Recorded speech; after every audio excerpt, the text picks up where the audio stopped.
আজি পবিত্ৰ বন্ধুত্ব দিৱস। বন্ধু নামটোৰ লগতেই জড়িত হৈ থাকে বহু আৱেগ, বহু স্মৃতি, জীৱনৰ বহু ঘাত প্ৰতিঘাত। এজন ব্যক্তিৰ জীৱনৰ বহু ঘাত প্ৰতিঘাতৰ লগৰী হয় আন এজন বন্ধু।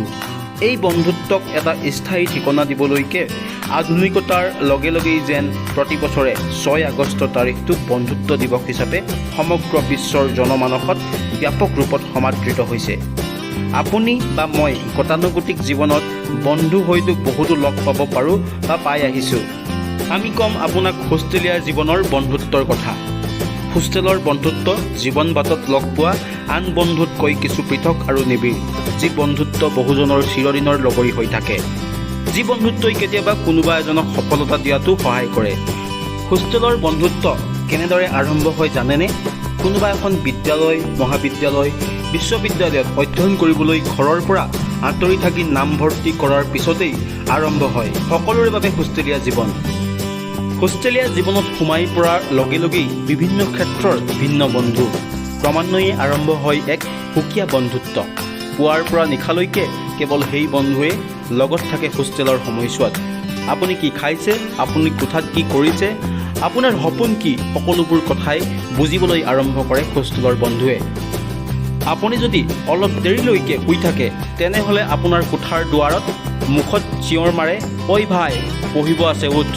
যদি আপুনি হোষ্টেলৰ ডাইনিং হললৈ ব্ৰেকফাষ্ট কৰিবলৈ যোৱা নাই তেতিয়াও এজনৰ ফোন আহে, ঐ ভাই আহ আকৌ চাহ ৰুটি খাই লওঁ। এই যে চিঞৰকেইটাই এয়াই হৈছে বন্ধুত্ব। হোষ্টেলৰ জীৱনত পুৱাৰ পৰা নিশালৈকে প্ৰতিটো সময়ে বন্ধুত্ব এনাজৰীৰে বান্ধ খাই থাকে। সুখ অথবা দুখ প্ৰতিটো সময় জীপাল কৰিবলৈ চেষ্টা কৰি থাকে এদল বন্ধুৱে। এই ধৰক আপুনি পৰীক্ষাত নম্বৰ কিছু কম পোৱাৰ বাবে দুখ কৰিছে, কিন্তু সেই দুখৰ সমভাগী হ'বলৈ আপোনাৰ কাষলৈ আহিব 2-3জন বন্ধু।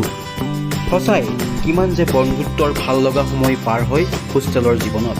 কেতিয়াবা এখন কাঁহীতেই একেলগে ভাত খাব পাৰে 10জন বন্ধুৱে।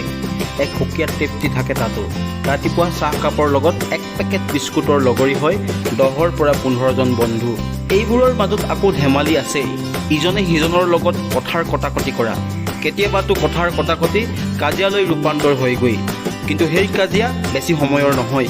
হয়তো এজন বন্ধুৱে কাজিয়া কৰি অভিমানত মুখ ফুলাই থাকিব, কিন্তু চাব আপুনি এবাৰ ভালকৈয়ে মাত দিলেই সেই বন্ধুৱে আকৌ 2 মিনিটৰ পিছতে আপোনাৰ লগত একেখন কাঁহীতে ভাত খাবলৈ দৌৰ মাৰিব। বন্ধু বুলি ক'লে যি আত্মিক সম্পৰ্ক এটা গঢ় লৈ উঠে বন্ধুৰ মাজত, বন্ধুত্ব বুলি ক'লে সেই সম্পৰ্কটোকে আমি বুজোঁ। যিহেতু তেজৰ সম্পৰ্ক নহ'লেও মানে এনেধৰণৰ কিছুমান সম্পৰ্ক যিটো চিৰ জীৱনলৈ থাকি যায়, আৰু বিপদত পোনপ্ৰথমে মানে সেই বন্ধু কেইজনেই আমাৰ সাহস হৈ সদায় কাষত থিয় দিয়ে, আৰু এই সম্পৰ্কটোকে মই বন্ধুত্ব বুলি অভিহিত কৰিম। আচলতে দুয়োটাৰ মাজত পাৰ্থক্য আছে। আপোনাৰ ছ'চিয়েল মিডিয়া বন্ধু আৰু ৰিয়েল লাইফৰ মানে বন্ধু একে হ'বই নোৱাৰে। আৰু আমাৰ হোষ্টেলৰ বন্ধুত্বৰ ওপৰত এটাই ক'ম যে হোষ্টেলৰ যিটো মানে বন্ধুত্ব, হোষ্টেলত যিটো সম্পৰ্ক গঢ়ি উঠে সেইটো চিৰ জীৱনলৈ থাকি যায়। আৰু আমি হোষ্টেলত মানে কোনোবা এজনৰ বিপদ হ'লে আমি 10জন মানে দৌৰি যাওঁ। আৰু আপোনাৰ কোনোবা এজনে যদি আপোনাৰ ধৰক ৰাতি ভাত খাবলৈ যদি নাপায়, আমি মানে তেওঁলোকৰ কাৰণেও মানে নিজেই সম্পূৰ্ণ নাখাই পিনি তেওঁলোকৰ কাৰণেও মানে থৈ দিম। একেখন কাঁহীতে আমি 10জন বন্ধুৱে মানে ভাত খোৱাৰ উদাহৰণো আছে। গতিকে মই ভাবোঁ যে হোষ্টেলৰ যি বন্ধুত্ব গঢ় লৈ উঠে সেইটোৱে আচলতে পবিত্ৰ আৰু সম্পৰ্কটো এটা পবিত্ৰ সম্পৰ্ক।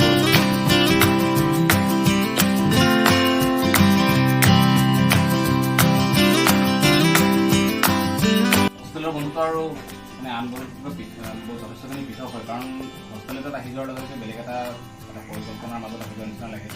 আৰু বিভিন্ন ধৰণৰ জাতি, ধৰ্ম, বৰ্ণ নিৰ্বিশেষে বিভিন্ন ধৰণৰ ছাত্ৰ ইয়াত হোষ্টেল এটাত থাকে, বা তাত কোনো ধৰণৰ বিশেষ এটা সম্প্ৰদায় দৃষ্টিকোণেৰে কেতিয়াও চোৱা নাযায়। যদিও বাহিৰৰ সমাজখন তেনেকুৱা ধৰণৰ কিছুমান বিশেষ প্ৰাসংগিকতা দেখা পোৱা যায়, কিন্তু হোষ্টেলত তেনেকুৱা ধৰণৰ কোনো ধৰণৰ কথা আলোচনাই নহয়। আমি এনেকুৱা ধৰণৰ কিছুমান পৰিৱেশ পাইছোঁ, ইজন আন বেলেগ এটা ধৰ্মক প্ৰতিনিধিত্ব কৰা ছাত্ৰৰ কাঁহীটো আমি ভাগ পাইছোঁ, বা তেওঁ আমাৰ কাঁহীত ভাগ পাইছে।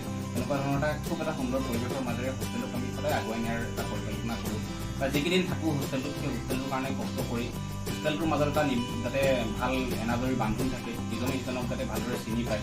আৰু আমি ইমান দূৰলৈকে লক্ষ্য কৰোঁ বা আমি চিন্তা কৰোঁ যে কাৰোবাৰ যদি কিবা সমস্যা হয়, কাৰোবাৰ আৰ্থিকেই হওক বা মানসিকেই হওক, আমি বিভিন্ন সময়ত আমি তেওঁলোকৰ লগত থিয় হৈ একেলগে হোষ্টেলৰ এগৰাকী ছাত্ৰ হিচাপে নহয়, এখন ঘৰৰ এগৰাকী সহোদৰ হিচাপে আমি আগুৱাই নিবলৈ চেষ্টা কৰোঁ। গতিকে হোষ্টেলৰ যিটো বন্ধুত্ব সেই বন্ধুতকৈ ভাল বন্ধুত্ব পৃথিৱীত আচলতে হ'বই নোৱাৰে। আৰু মই এটা কথা বিশ্বাস কৰোঁ, যিসকলে হোষ্টেলত থকা নাই বা যিসকলে হোষ্টেলৰ বন্ধুত্ব পোৱা নাই তেওঁলোকে হয়তো পৃথিৱীত বহুত ডাঙৰ বস্তু এটা মিছ কৰি আছে। গতিকে মই আশা কৰোঁ যে আহিবলগীয়া দিনতো হোষ্টেলবিলাকত, পৃথিৱীত যিমানে হোষ্টেল আছে প্ৰত্যেকখন হোষ্টেলৰ যিবিলাক ছাত্ৰ আছে ছাত্ৰসকলৰ মাজত ভাল এটা বান্ধোন থাকক আৰু আহিবলগীয়া দিনত তেওঁলোকে এই বান্ধোনৰ যোগেদি সমাজখনক এটা ভাল ইতিবাচক বাৰ্তা দিব বুলি মই আশা কৰোঁ। এই বন্ধুত্বৰ মাজেৰেই কেতিয়াবা বহুতে পাৰ কৰে উজাগৰি নিশা। উজাগৰি নিশাত স্থান পায় জীৱন সংগ্ৰামৰ কথাবোৰে। জীৱনটো কি কৰিম, কেনেকৈ সজাম, এই ধৰণৰ কথাবোৰৰ ভাগ লৈ ইজনে সিজনে। মধুৰ আড্ডাবোৰৰ মাজত এখন গীটাৰ থাকিলেতো কথাই নাই। সংগীতৰ লহৰ উঠে সেই আড্ডাত, নধৰে তেতিয়া আপোনাৰ টোপনি। মুঠতে এক সুমধুৰ উজাগৰি নিশা। হোষ্টেলীয়া জীৱনৰ এই বন্ধুত্ব সদায় সুকীয়া, চিৰদিনৰ বাবে ৰৈ যায় হাজাৰ স্মৃতি। ডিব্ৰুগড়ৰ পৰা ৰক্তিম দাসৰ প্ৰতিবেদন, লোকেল 18।